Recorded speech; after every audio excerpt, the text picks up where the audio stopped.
Europe, एक ऐसा continent जो थिक ग्रीन फॉरेस्ट से ढका है, थाउजेंड्स ऑफ किलोमीटर्स तक फैले,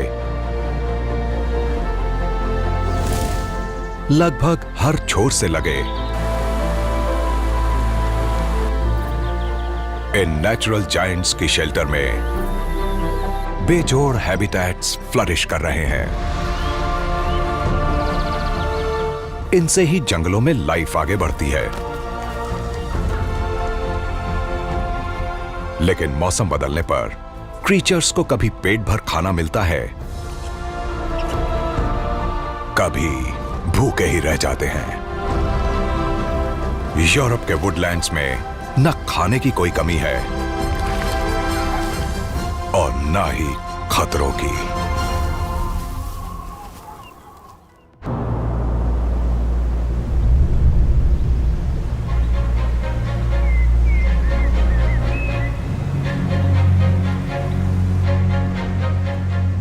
कभी यूरोप का 90% हिस्सा जंगलों से ढका था, पर करीब 75,000 ईयर्स पहले आखिरी आइस एज के दौरान फ्रीजिंग टेम्परेचर से ये जंगल खत्म हो गए। आज इन पेड़ों ने दोबारा इस कॉन्टिनेंट पर कब्जा जमा लिया है और तेजी से फैल रहे हैं। इंसान के इंटरफेयर ना करने की वजह से इस कॉन्टिनेंट पर वही वुडलैंड्स दोबारा फैल जाएंगे। पर अब भी जंगल के ऐसे कई हिस्से हैं जहां वही लंबे चौड़े पेड़ पाए जाते हैं जो हजारों सालों से अपनी जड़ें जमाए हुए हैं। सेंट्रल यूरोप के चारों ओर ओक्स और बीच हैं, जबकि द टाइगर कहे जाने वाले एवरग्रीन फॉरेस्ट्स आर्कटिक सर्कल के ठीक नीचे फ्लरिश कर रहे हैं। हजारों सालों से इस कॉन्टिनेंट की वाइल्ड लाइफ नए नए तरीकों से इवॉल्व हो रही है ताकि इन जंगलों से मिलने वाली हर चीज का फायदा उठा सकें। हालांकि यहां शिकार का छिन जाना कोई बड़ी बात नहीं। मौसम बदलने से जंगल के सबसे बड़े कार्निवोर को भी सर्वाइवल के लिए मीट के बजाय प्लांट्स और बेरीज खाकर काम चलाना पड़ता है।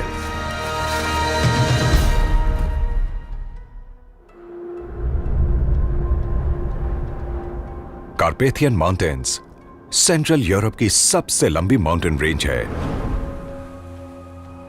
जो वेल्स से 10 गुना बड़े एरिया में फैली हुई है। जमीन से 2500 मीटर से भी ज्यादा ऊंचे इन माउंटेन्स में कॉन्टिनेंट का सबसे बड़ा फॉरेस्ट एरिया है जो आज भी अनछुआ है।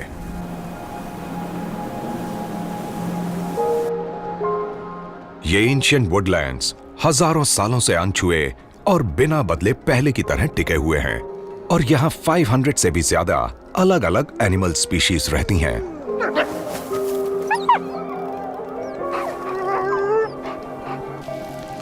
ये सही मायनों में एंशिएंट यूरोप को रिप्रेजेंट करते हैं।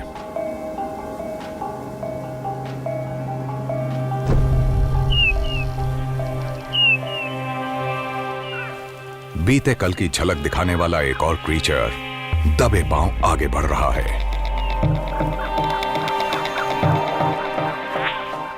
विंटर के आखिरी स्नोफॉल में इस शिकारी के पंजों के निशान बिल्कुल नहीं देखे जा सकते।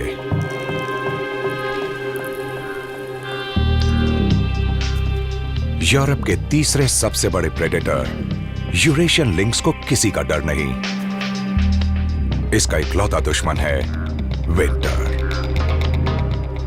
पर यह स्पीशीज पेड़ों की तरह यहां कई हजारों सालों से है और इसने जंगल के बुरे से बुरे सीजन का सामना करने के लिए खुद को अडेप्ट कर लिया है। लिंक्स के मोटे फर पर फ्रीजिंग विंटर्स का कोई फर्क नहीं पड़ता और इनके वाइट पैडेड पॉज इन्हें बर्फ पर आसानी से चलने में मदद करते हैं।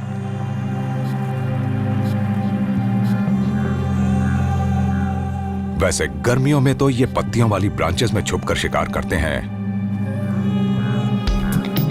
पर सर्दियों में जब पेड़ों पर पत्ते नहीं होते तो इनका फर फीका पड़ जाता है और ये जमीन के करीब ही रहते हैं।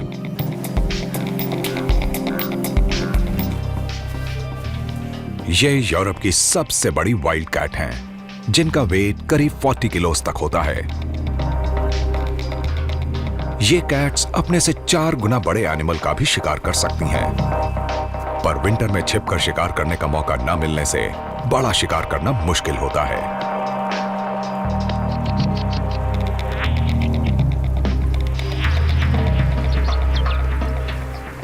वैसे इस मेल को जो मिले उससे ही पेट भर लेता है।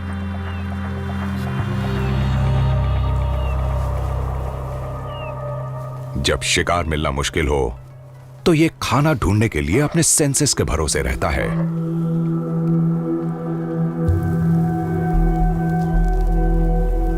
इसका विजन इतना शार्प है कि एक छोटा रोडेंट इसे 75 मीटर्स दूर से भी दिख जाता है। पर इससे लिंक्स की कोई खास मदद नहीं होगी, क्योंकि वोल्स काफी गहराई में हैं। लिंक्स के कानों पर लगे हेयर टफ्ट से यह साउंड वाइब्रेशन सुन लेता है, जिससे इसे सुनने की अमेजिंग एबिलिटी मिलती है।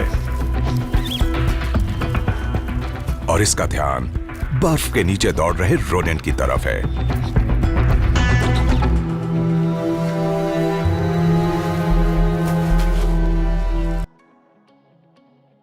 लिंक्स बहुत तेज नहीं दौड़ पाते, बल्कि ये अचानक अटैक करने के लिए बने हैं।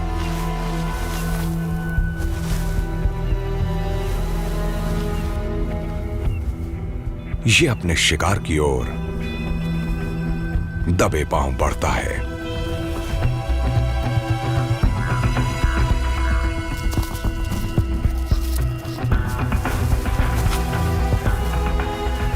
इसके बैक लेग्स फ्रंट लेग से ज्यादा लंबे होते हैं, ताकि यह शिकार को एक छलांग में पकड़ ले।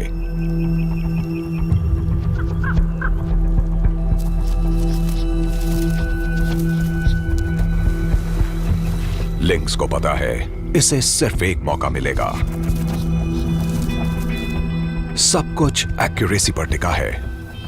वो पाउंस करने के लिए तैयार होता है।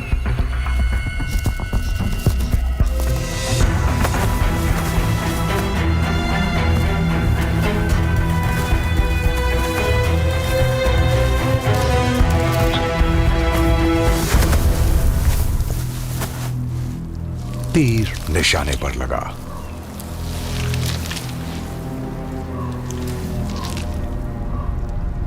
फॉरेस्ट कवर प्रेडेटर और शिकार दोनों के लिए जरूरी है, पर कभी कभी एक एनिमल की खुशकिस्मती दूसरे की बर्बादी हो सकती है।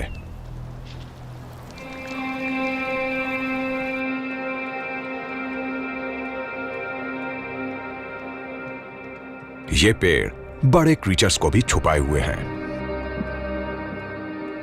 इसी जंगल में रहता है एक बीस्ट।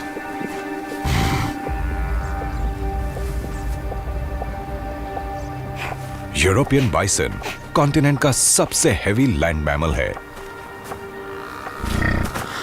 2 मीटर से ज्यादा लंबे ये बाइसन्स करीब 100 किलो तक के होते हैं।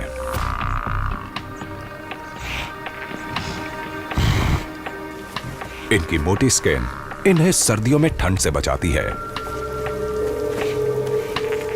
सर्दियों में यहां टेम्परेचर -10 डिग्री सेल्सियस तक भी गिर सकता है। इनकी ठंड सहने की खासियत की वजह से ही ये बाइसन उस आइस एज में भी सरवाइव कर गए, जिसमें वुली मैमथ भी ना बच सका।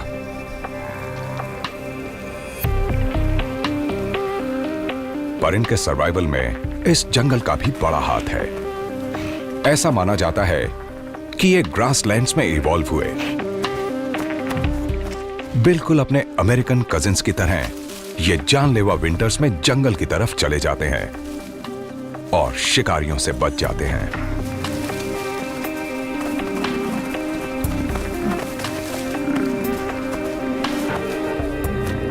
ये अपने अमेरिकन कजिन से पतले हैं और इनकी गर्दन भी सिर ऊंचा उठा पाने के लिए इवॉल्व हुई हैं। ऊंची गर्दन की मदद से ये बर्फ से ढके मैदानों की बजाय जंगल की अंडरग्रोथ से पेट भर लेते हैं। अब ये जंगल में रहने के लिए अच्छी तरह अडेप्ट हो चुके हैं। और इस शानदार जगह को बदले में बाइसन भी कुछ देते हैं। ग्रेजिंग बाइसन्स इन जंगलों में मेडोज जैसी खुली जगह बना देते हैं, जिससे यहां गर्म मौसम के इंसेक्ट्स और बर्ड्स आ जाते हैं। और गर्मी का मौसम बस अब आने ही वाला है।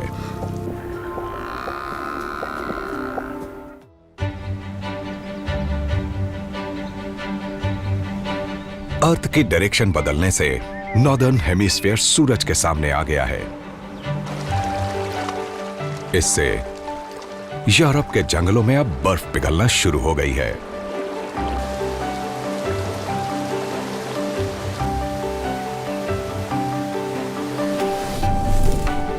सेंट्रल यूरोप में स्प्रिंग ने आते ही अपने रंग बिखेर दिए हैं। पिछले साल गिरी हुई पत्तियों के नीचे से रंग बिरंगे फूल निकलकर जंगल को रंगों से ढक रहे हैं।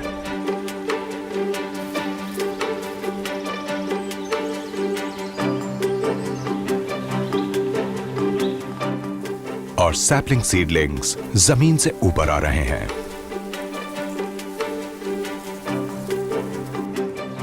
जिस डेसिडुअस फॉरेस्ट ने विंटर में अपनी लीव्स खो दी थीं, उस पर भी नई पत्तियां आ गई हैं।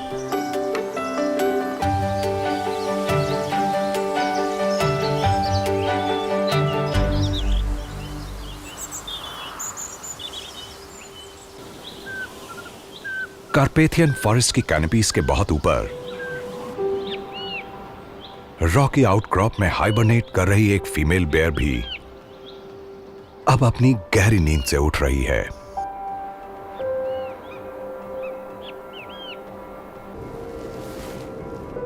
विंटर में ब्राउन बेयर्स आइसोलेटेड डेंस में हाइबरनेट करते हैं। एनर्जी कंजर्व करने के लिए सर्दियों में इनका मेटाबॉलिक रेट चेंज हो जाता है। इस फीमेल का heart rate 15 beats per minute तक स्लो हो गया, जिससे यह बिना खाए पिए 100 दिन तक सरवाइव कर सकती है। कार्पेथियन में करीब 8000 ब्राउन बेयर्स रहते हैं, जो कॉन्टिनेंट की टोटल बेयर पॉपुलेशन का 60% हिस्सा है।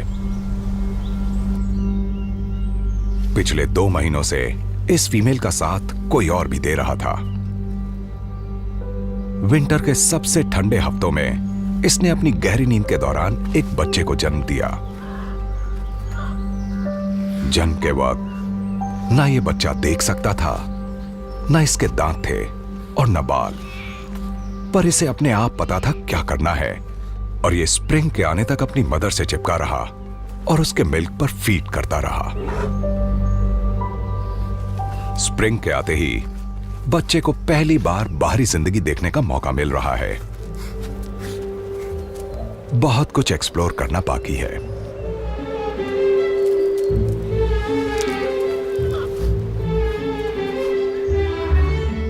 पहला पेड़ दिखते ही उसने मस्ती शुरू कर दी। बेयर्स अच्छे क्लाइंबर्स होते हैं, पर जंगल में जाने से पहले इस बच्चे को अपनी मां से बहुत कुछ सीखना होगा।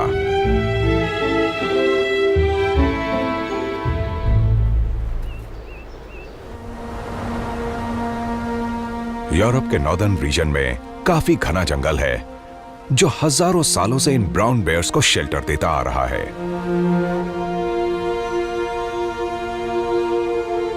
आर्कटिक सर्कल से सटा यह है द टाइगर, जंगलों का एक बैंड जो अर्थ को चारों तरफ से घेरे है। यह वर्ल्ड के फॉरेस्ट कवर का 1/3 हिस्सा है।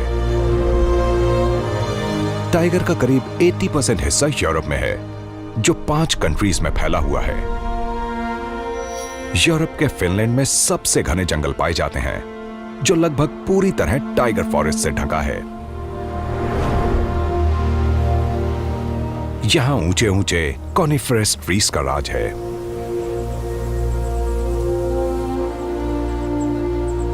ये यूरोप के लोअर लैटिट्यूड्स पर पाए जाने वाले जंगलों से अलग हैं। इन ट्रीज की नीडल जैसी पत्तियां कभी भी एक साथ नहीं गिरती, ताकि ये जितनी हो सके उतनी डेलाइट एब्जॉर्ब कर सकें। ये पेड़ साल भर ग्रीनरी बनाए रखते हैं। इस इलाके में सिर्फ दो मेन सीजन्स होते हैं, समर और विंटर।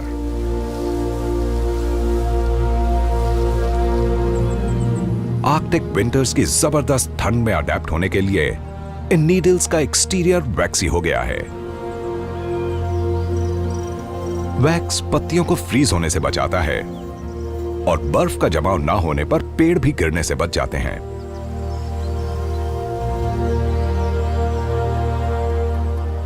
इन घनी ब्रांचेस के नीचे अंडरग्रोथ तक सनलाइट नहीं पहुंच पाती और वो कोई प्रोटेक्शन भी नहीं देते,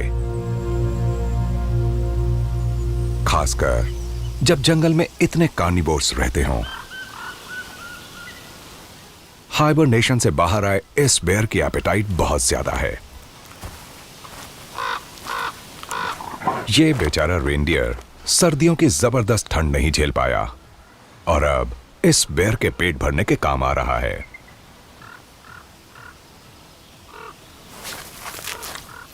घूमते हुए आए सीगल के साथ खाना शेयर करने में इसे कोई प्रॉब्लम नहीं, पर इससे बड़ा कोई एनिमल आया तो झगड़ा शुरू हो सकता है, जो ये कमजोर बेयर बिल्कुल नहीं चाहेगा।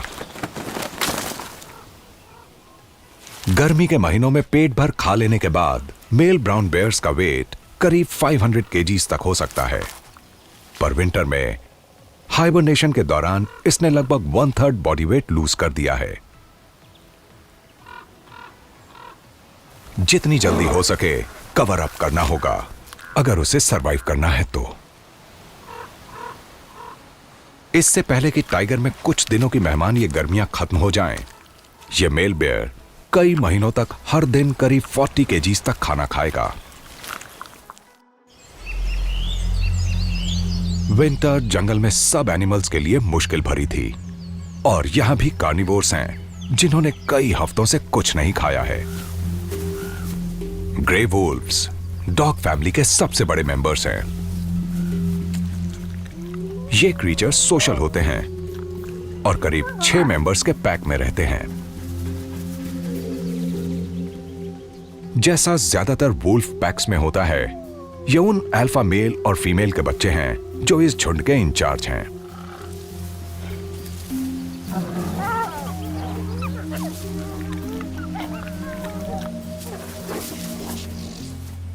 सुबह की थोड़ी सी मस्ती के बाद अब समय है खाना ढूंढने के काम पर लगने का।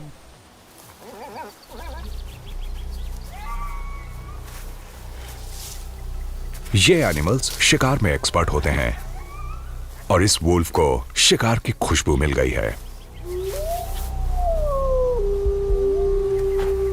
स्ट्रीमलाइन बॉडीज और इलोंगेटेड लेग्स की मदद से ये क्रीचर्स बहुत तेज दौड़ लेते हैं और आसानी से 50 किलोमीटर की स्पीड तक पहुंच सकते हैं।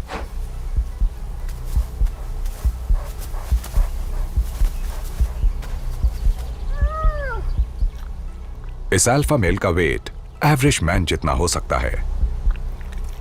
सिर्फ इसके कैनाइन टीथ ही 5 सेंटीमीटर लंबे हैं। ये खतरनाक हैं, पर बहुत सफाई से शिकार करते हैं। पर जंगल में यह जरूरी नहीं कि हर बार खुद शिकार किया जाए।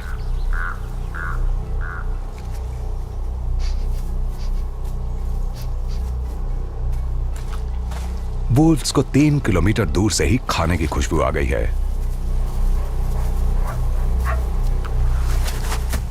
वो भूखे हैं और कोई भी दावेदार इन्हें यह खाना हथियाने से रोक नहीं सकता।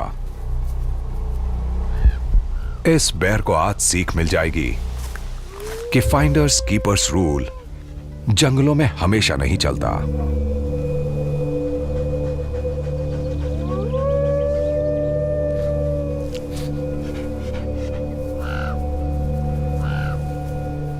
पर वुल्व्स को भी होशियार रहना होगा। यह बेयर वेट में इनसे 6 गुना भारी है।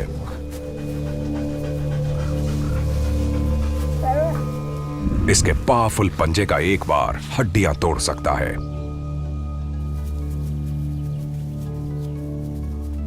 एक अकेला वुल्फ इस बेयर के सामने कुछ नहीं, पर ये वुल्व्स एक टीम की तरह काम करते हुए डेडली प्रेडेटर्स बन जाते हैं।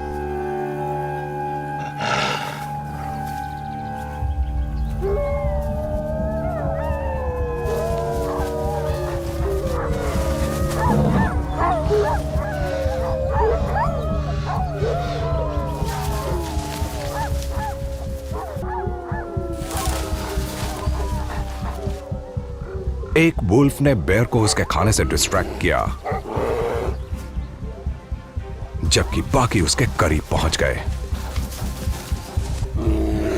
बेयर चैलेंजर की तरफ जा रहा है।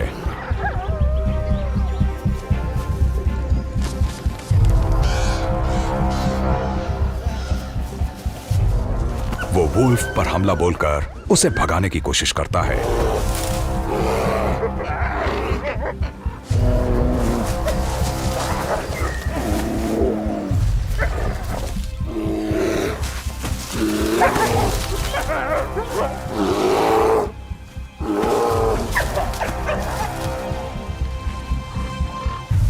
पर वुल्व्स चोरी करने में माहिर होते हैं और बाकी का पैक खाने पर हक जमाने पहुंच गया।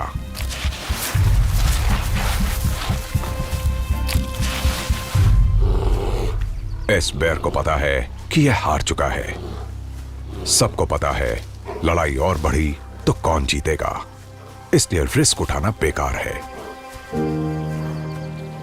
अपने खाने को बचाते हुए वैसे ही इस बेयर ने काफी वैल्यूएबल एनर्जी खो दी है, पर इसे पता है इन जंगलों में ऐसे और भी मौके मिलेंगे।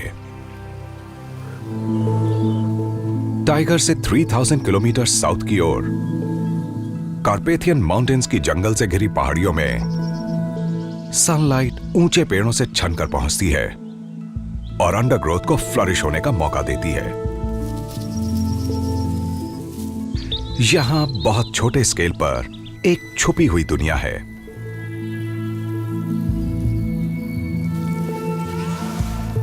अर्थवर्म्स यूरोप में 600 मिलियन ईयर्स से मौजूद हैं। ये जीते जागते फिल्टर सिस्टम्स हैं जो प्लांट्स और लीफ लिटर को प्रोसेस करके मिट्टी को जरूरी न्यूट्रिएंट से भर देते हैं, जो कि कंपोस्ट रूप में होती है। यह फॉरेस्ट फ्लोर की हेल्थ के लिए बहुत जरूरी है। लेकिन यह अर्थवर्म यहां के एक और क्रीचर की डाइट का खास हिस्सा भी होते हैं।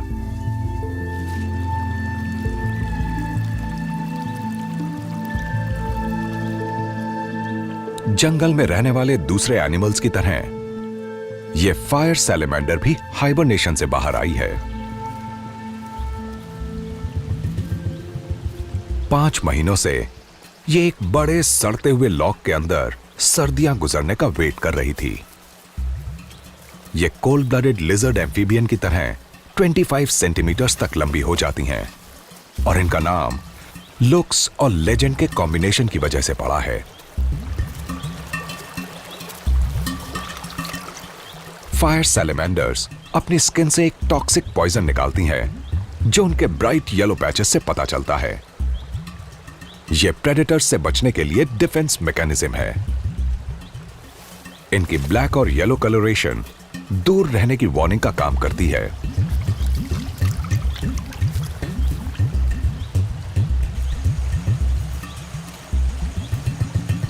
होपफुली इस फीमेल को अपनी डिफेंस पावर यूज करने की जरूरत नहीं पड़ेगी।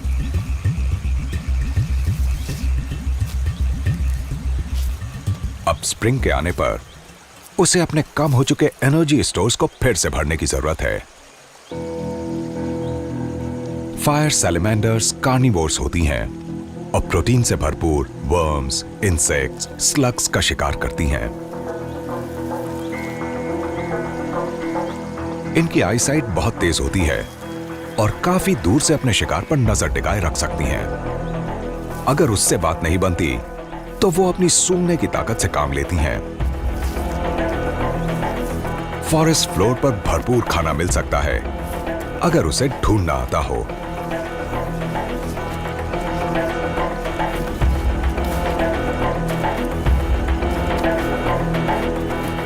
जब बात शिकार पकड़ने की आती है तो उसके पास बना बनाया फंदा है।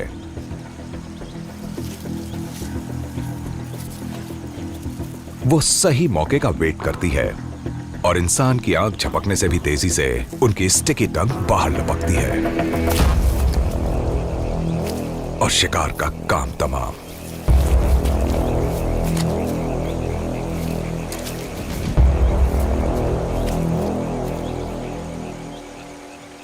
इस फीमेल को एक्स्ट्रा प्रोटीन की जरूरत है क्योंकि ये प्रेग्नेंट है।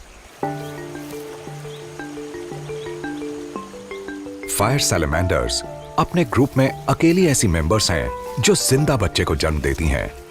ज्यादातर दूसरे एम्फीबियंस अंडे देते हैं।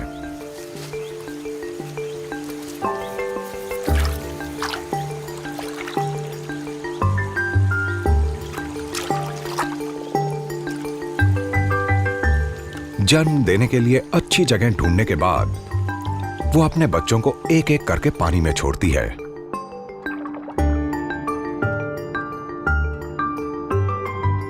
फायर सैलेमेंडर्स कई डेकेड्स तक जिंदा रह सकती हैं और अपनी पूरी जिंदगी में ये फीमेल करीब 1000 बच्चों को जन्म दे सकती है। पानी में गिरते ही बच्चों को अकेले सरवाइव करना पड़ता है।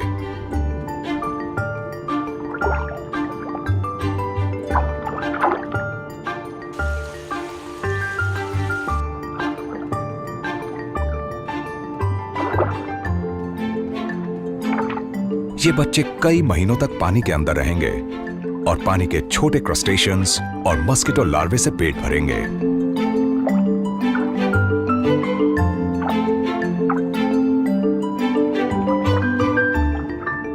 फिश से अलग इनके पास एक्सटर्नल गिल्स होते हैं जो फ्रिली मेन की तरह उनके सिर पर नजर आते हैं। रुके हुए पानी में ये अपने गिल्स को छलनी की तरह मूव कर लेते हैं जिससे एक्स्ट्रा ऑक्सीजन फिल्टर होती रहती है। लेकिन कभी कभी ये काफी नहीं होता और उन्हें सरफेस पर जाना पड़ता है।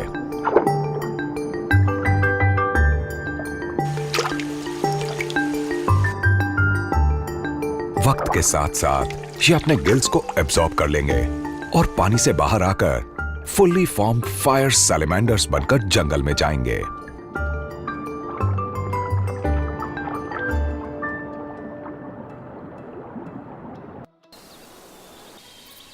वेस्टर्न यूरोप में फॉरेस्ट अंडरग्रोथ स्प्रिंग फ्लावर्स का कार्पेट होते हैं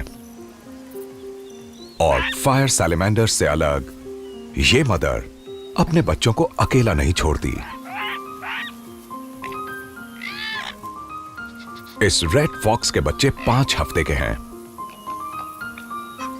ये बच्चे अपना ज्यादातर वक्त अपनी मदर के साथ पास की डेन में बिताते हैं।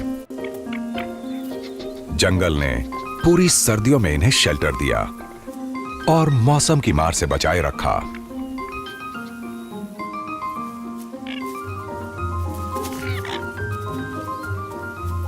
ये हमेशा इन छोटे प्लांट्स के बीच नहीं छुप पाएंगे।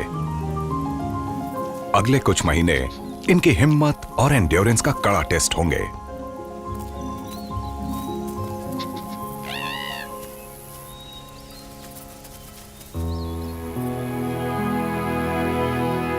आगे नॉर्थ में आर्कटिक सर्कल के पास टाइगर में धूप लगभग पूरे दिन खिली रहती है जिससे प्लांट्स खूब फलते फूलते हैं। गर्मी की इस तेजी में जंगल में खाना ढूंढने वालों को तरह तरह का खाना मिलता है। ब्लूबेरीज और क्लाउडबेरीज हर जगह नजर आती हैं।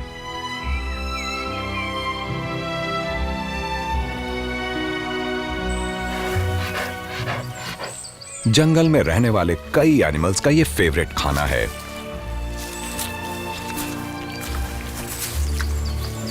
हर साल फिनलैंड के जंगलों में 500 मिलियन किलोज वाइल्ड बेरीज होती हैं। इनमें कई जरूरी विटामिन्स और शुगर्स और साथ ही कैल्शियम भी होता है। इस ब्राउन बेयर की डाइट में लगभग 50% फ्रूट और बेरीज होते हैं जो इसे मिलते हैं। गर्मियों के इन महीनों में यह हर दिन सैकड़ों फ्रूट और बेरीज खा जाएगा।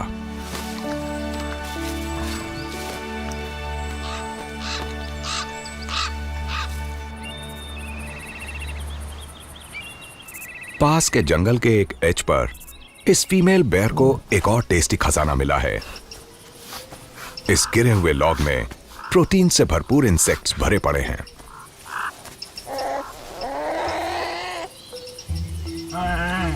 ये अपने लंबे कर्व क्लॉथ से लॉग को चीरती है और अपनी लंबी स्टिकी टंग से इंसेक्ट्स को बाहर निकालती है। इसे 3 बच्चों का पेट भरना है और गर्मियों के बाद जल्द ही सर्दियां आने की वजह से इसका अपने बच्चों को खुद खाना ढूंढना सिखाना जरूरी है।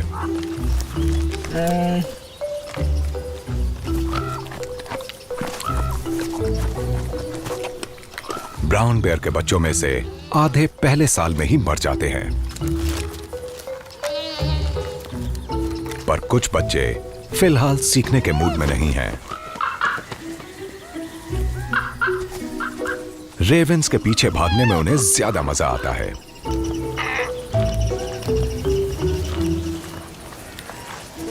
पर यह खेलकूद सिर्फ मौज मस्ती नहीं है, ये जंगल के एनवायरनमेंट को जानने के लिए बहुत जरूरी है। बच्चों को हर पोटेंशियल फूड सोर्स को पहचानना और उस तक पहुंचना सीखना होगा।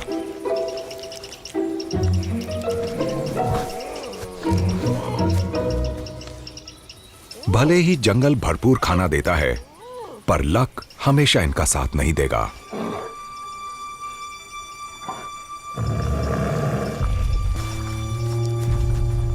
वुल्फ से हारने के बाद मेल बेयर खाना ढूंढते ढूंढते एक फैमिली के इलाके में आ गया है। उसके अचानक आने से माहौल बदल गया है। इस फीमेल को होशियार रहना होगा। मेल बेयर्स अक्सर फीमेल्स के छोटे बच्चों को मार देते हैं ताकि फीमेल्स फिर से मेटिंग के लिए तैयार हो जाएं और मेल की ब्लड लाइन चलती रहे। फीमेल मेल से छोटी है और बच्चों को बचाने में उसकी जान जा सकती है।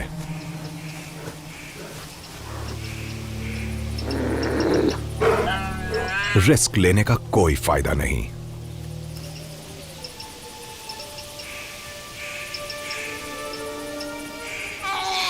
फीमेल बच्चों को पेड़ों की सेफ्टी में ले जाती है और बाकी बचे इंसेक्ट्स को मेल के लिए छोड़ देती है।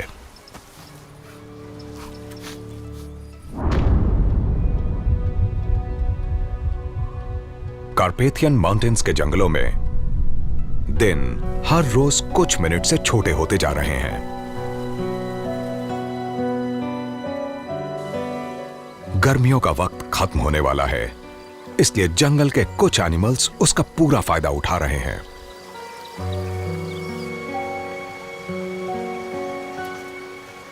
पानी से भरी क्लियरिंग में इस क्रीचर के काम के एविडेंस हर जगह नजर आते हैं। बीवर्स एनिमल आर्किटेक्ट्स होते हैं और यूरोप के सबसे बड़े नेटिव रोडेंट्स हैं। अपने शार्प टीथ से वो किसी भी पेड़ को नीचे गिरा सकते हैं। प्रेडेटर्स से बचने के लिए वो इन कटे हुए पेड़ों को ले जाकर डोम के शेप जैसे लॉज बनाते हैं। ये डैम भी बनाते हैं जिससे आसपास की स्ट्रीम्स का पानी स्लो हो जाता है और पानी से भरी बड़ी बड़ी क्लियरिंग्स बन जाती हैं। इससे जंगल का एनवायरनमेंट ट्रांसफॉर्म हो जाता है। जब ये बीवर्स चले जाएंगे और ये डैम्स टूट जाएंगे तो जंगल का एक बड़ा हिस्सा हट जाएगा और पीछे रह जाएगा पेड़ों से घिरा हुआ मेडो।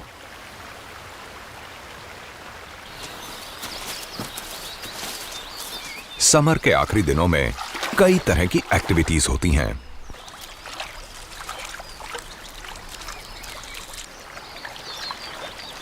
डैम्स की रिपेयरिंग और कीचड़ से लॉज के गैप्स भरना कभी न खत्म होने वाला काम है।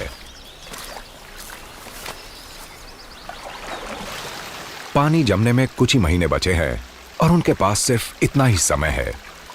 विंटर के दौरान वो लगभग हर समय अपने लॉजेस में ही रहते हैं और उन ब्रांचेस से पेट भरते हैं जो उन्होंने स्टोर्स में जमा कर रखी होती हैं। विंटर का मुकाबला करने के लिए उन्हें हर मुमकिन तैयारी करनी होगी।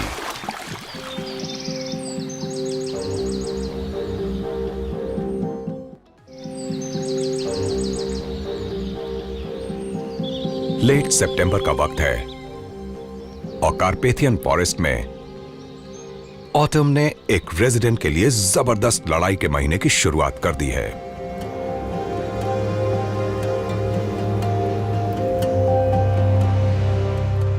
माउंटेन्स की शैडो में पेड़ों से घिरी हिल्स आमतौर पर साइलेंट रहने वाले क्रीचर की भयानक आवाज से जाग उठी हैं।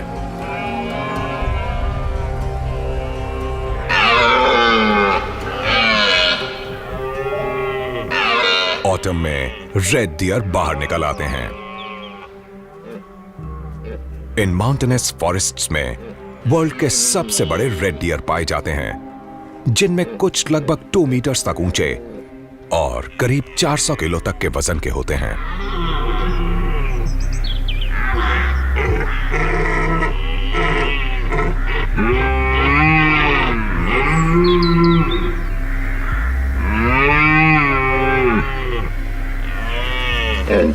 साल के बाकी महीनों में मेल्स बैचलर हर्ड्स में घूमते हैं और इस समय सिर्फ मेटिंग करने फीमेल्स के पास आते हैं।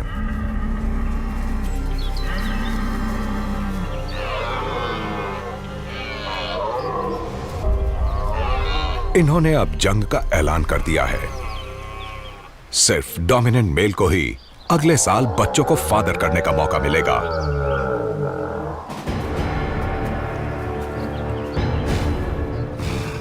अब यह जगह जंग का मैदान बन गया है। इस डियर किंग को नया चैलेंजर मिल गया है।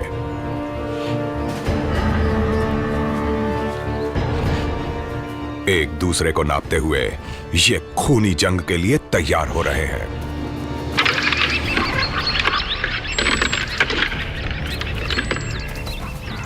एंटलर्स को लॉक करते हुए वो ताकत दिखाने के लिए एक दूसरे को पुश करते हैं। उनके एंटलर्स बोन के बने हैं और वो स्पीयर्स की तरह नुकीले होते हैं। ये उनके ओपोनेंट्स के फ्लैश को आसानी से चीर सकते हैं। इनमें से सिर्फ सबसे स्ट्रॉन्ग और फिट मेल ही जीतेगा और ये टक्कर की लड़ाई है। एक गलत मूव खतरनाक साबित हो सकता है। लेकिन मेल का राइवल भाग गया।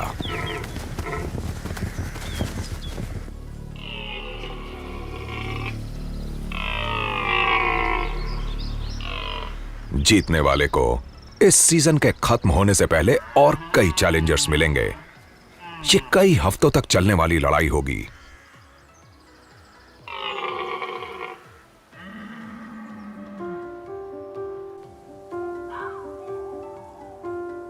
जहां रेड डियर फॉरेस्ट क्लियरेंस को डोमिनेट कर रहे हैं, वहीं जंगल खुद ट्रांसफॉर्म हो रहा है। कैनपीज कई अलग रंगों से भरी हुई हैं। विंटर के दौरान फोटोसिंथेसिस के लिए यहां भरपूर लाइट नहीं होती। वो प्रोसेस जिससे प्लांट्स लाइट एनर्जी को फूड में कन्वर्ट करते हैं।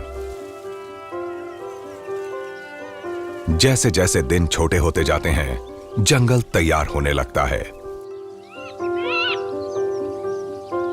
पेड़ों में फूड प्रोडक्शन स्लो हो जाता है, जिसकी वजह से पत्तियों में मौजूद केमिकल्स बदलने लगते हैं, जिससे पत्तियां नीचे गिरने से पहले ब्राउन, रेड और येलो के शेड्स में बदल जाती हैं।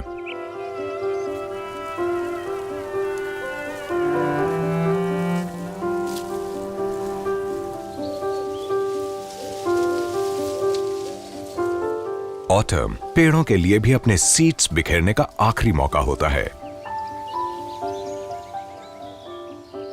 बीच और उसके अलावा कुछ ऐसी ही प्लांट स्पीशीज फॉरेस्ट फ्लोर पर ढेर सारे नट्स बिखेर देते हैं,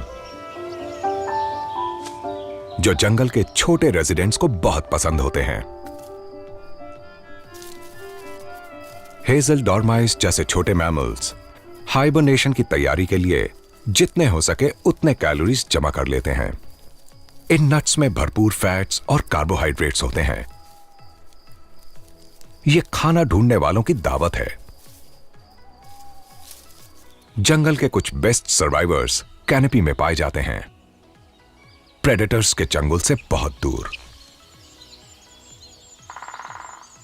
रेड स्क्विरल्स, जिनका वेट 350 ग्राम्स के करीब होता है, वो इतनी हल्की होती हैं कि आसानी से ऊंची और पतली ब्रांचेस तक पहुंच जाती हैं। इस वजह से वो जंगल के सारे फूड को खा सकती हैं। वो बाग से लेकर मशरूम तक सब कुछ खा लेती हैं।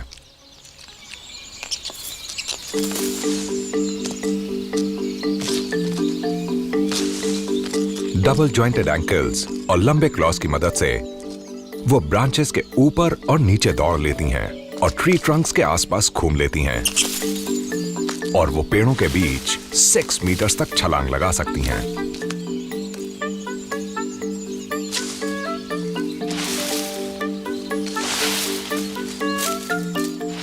ये एनिमल्स 3 महीने के हैं और कुछ ही हफ्ते पहले इन्होंने अपनी मदर को छोड़ा है।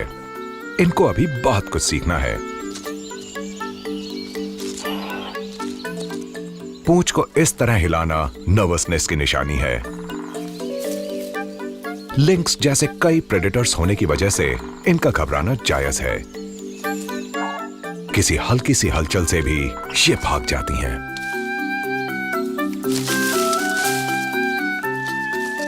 गर्मी के आखिरी दिनों में ये अपने आप को खेलने से नहीं रोक पाती।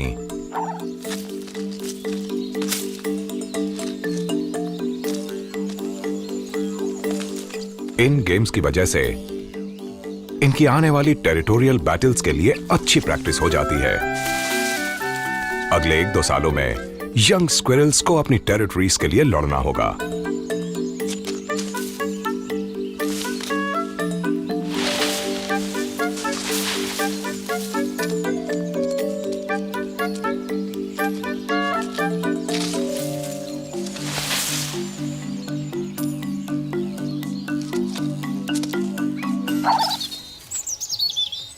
कार्पेथियंस के कई मैमल्स से अलग रेड स्क्विरल्स हाइबरनेट नहीं करती। इसके बजाय वो गर्मी के महीनों में जंगल से मिलने वाले खाने को जमा करने में लग जाती हैं। ये जंगल में बिखरे ढेरों हिडन स्टोर्स में मिलने वाले खाने को जमा कर लेती हैं ताकि खाने की कमी होने पर उसे इस्तेमाल कर सकें। इनकी इस जमा करने की आदतों से जंगल को भी बेनिफिट्स मिलते हैं। जिन सीड्स को स्क्विरल्स छुपाकर भूल जाती हैं, वो आने वाले कल के जंगल होते हैं।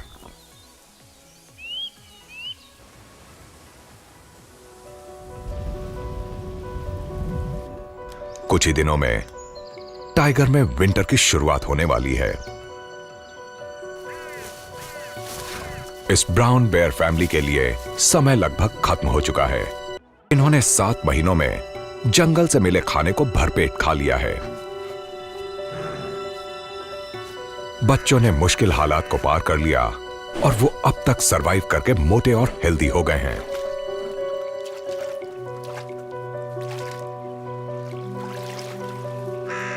अगले साल इन्हें अकेले मुश्किल महीनों का मुकाबला करना होगा। अगले कुछ वीक्स में उनकी मदर डेन बनाना सिखाएगी और वो एक साथ उसमें जाएंगे और उम्मीद करेंगे कि इस विंटर में वो बच सकें जिसने एक बार फिर कॉन्टिनेंट्स के जंगलों पर अपना कब्जा जमा लिया है।